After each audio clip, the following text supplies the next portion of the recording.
My aha moment with ServiceNow, I actually ran facilities and security. And so I had an opportunity to bring their desk booking tool into the company I worked at. And what I figured out was, you know what? These employees are going to a ServiceNow portal to request a laptop, software for that laptop, open up a case with HR, load a vendor and procure to pay, IT help desk, search company policies.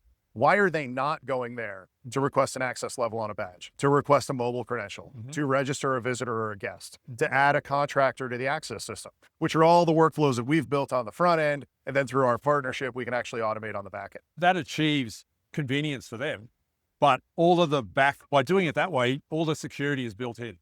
Well, that's what you want to do, right? Yeah. At the end of the day, you want to make something that's frictionless or the least friction potential as possible for the end user, but also make sure we're doing it securely. And that's where process and automation, I think, comes hand in hand, right? We just have to know what we're doing and not say, let's just make this go fast. You and I both much prefer sitting in an Uber, checking into our flight on the way and walking straight through to security. We much prefer that to getting to the airport late, as usual, and then seeing that line and going, yeah, I'm not going to make it.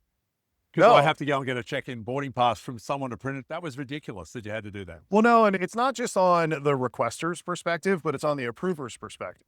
So the person that approves access to a space, using our app and then connecting to yours, that's the same way they're approving that software. Yeah. So it's the same way that they're approving all of the other things. So it's not just a unified employee experience on the front end, but it's a very consistent experience. And when you train your employees into a behavior, that's how you can be secure. Because they do the same thing the same way. They understand the why behind the how. Next thing you know, they're calling out, hey, this doesn't seem right. Yeah. Right? They're the ones giving you the tools at the end of the day. Yeah. And look, it's exactly the same in all organizations. You need to lower the number of systems because we're only human beings. And it's hard, it's hard to remember, where do I have to put that expense thing in? Where do I have to raise the request to buy that thing? Like, it needs to be one experience to do that. No, and we've seen that on areas outside of access control, right? We see that in threat reporting. We see it in investigation requests and things like that. You not only have to, educate them on how and educate them on why, but you have to make it easy on them to do it.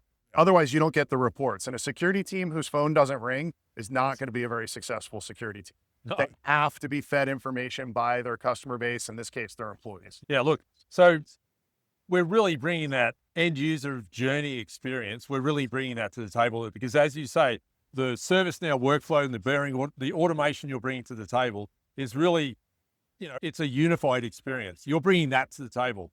But at the end of the day, the manifestation of physical security has to happen, the physical access control system. And that's what we need to just make that completely invisible to the end user. And that's what we're achieving, in fact, across the board, because you're making it invisible for them to have to think about where to do something because they do everything there. And then we're not making them do anything over here or asking George to do anything. It's all just run for them. The way they run the rest of their business. Correct. We're just modernizing physical security.